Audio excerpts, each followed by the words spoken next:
एक महिला अपने नवजात बच्चे के साथ 3 दिन और रात समुद्र में बहती रही। उनके पास बचने का एकमात्र सहारा एक शिपिंग कंटेनर था जिसमें धीरे धीरे पानी भर रहा था। उसने एक गंदा डायपर पानी में फेंका जिससे कुछ मछलियां उसकी ओर खींची चली आईं। उसने तुरंत उनमें से एक को पकड़ने की कोशिश की, लेकिन ये उसकी उम्मीद से कहीं ज्यादा मुश्किल निकला। जब उसे लगा कि अब कोई उम्मीद नहीं बची है, तभी उसे ऊपर एक हवाई जहाज दिखाई दिया। उत्साहित होकर वो फॉइल का एक टुकड़ा लेने के लिए तेजी से कंटेनर के अंदर गई, लेकिन लौटते समय गलती से उसके पैर में चोट लग गई। असहनीय दर्द के बावजूद उसने मदद के लिए आवाज लगाई, लेकिन दूरी इतनी ज्यादा थी कि हवाई जहाज में मौजूद किसी व्यक्ति को वो दिखाई नहीं दी। इन्फेक्शन से बचने के लिए उसने घाव को अल्कोहल से साफ किया और फिर हेडफोन के तार से उसे सिल दिया। उस भयानक दर्द से वो लगभग बेहोश ही हो गई थी।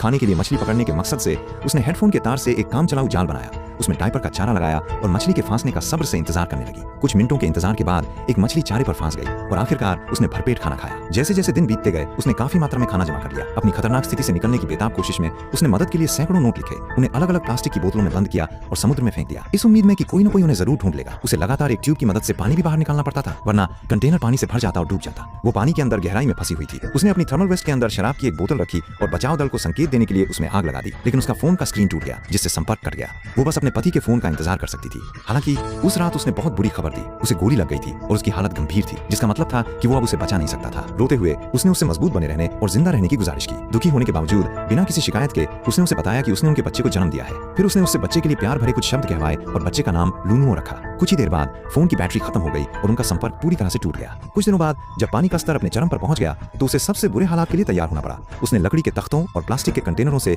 एक छोटी सी राफ्ट बनाई ताकि अगर शिपिंग कंटेनर समुद्र की तलहटी में डूब जाए तो भी उनके पास कुछ देर तक तैरते रहने का मौका रहे।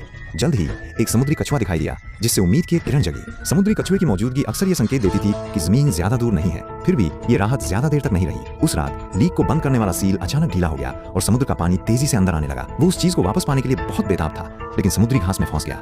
कोई और रास्ता न होने पर वो उसे काटने के लिए पानी के नीचे गया। काफी मशक्कत के बाद वो आखिरकार उससे छूट पाया, लेकिन जब वो पानी की सतह पर आया तो बच्चा बहकर दूर जा चुका था। उसने पानी के ऊपर आवाज लगाई जिससे एक व्हेल का ध्यान उसकी ओर गया और उसने बच्चे पर पानी की बौछार कर दी। चौंक कर बच्चा जोर जोर से रोने लगा, जिससे उस आदमी को बच्चे की जगह का पता चल गया और वो तेजी से उसकी ओर तैरने लगा। अच्छी बात यह रही कि बच्चा शांत और बेफिक्र रहा। यू जियानजुआंग मुड़कर चले गए। वे पूरी रात समुद्र में बहते रहे। महिला जानती थी कि उसने अपनी तरफ से पूरी कोशिश कर ली है। बच्चे का हाथ थामे और उससे प्यार भरी बातें करते हुए उसने देखा कि समुद्री जीव पास आ रहे हैं। उसने अपने पास मौजूद चारा निकाला जिससे मछलियों का झुंड तेजी से उनके चारों ओर इकट्ठा हो गया। तभी वहां से एक मछली पकड़ने वाली नाव गुजरी। नाव वालों ने मछलियों की इस अजीब भीड़ को देखा और अपनी नाव उधर मोड़ ली और बच्चे को बचा लिया। फिर उन्हें वो महिला भी मिली, हालांकि वो मौत के मुहाने पर थी। अच्छी बात यह रही कि दयालु मछुआरों ने हार नहीं मानी। काफी मशक्कत के बाद वे उसकी जान बचाने में कामयाब रहे। ये सोचना भी मुश्किल है कि कोई महिला पूरे 1 महीने तक समुद्र में बहती रही, फिर भी अपने बच्चे के साथ जिंदा बच गई। और ये सब सिर्फ उसकी मजबूत इच्छा शक्ति की वजह से हुआ। माँ के प्यार की इस अद्भुत शक्ति को देखकर कोई भी हैरान हुए बिना नहीं रहता।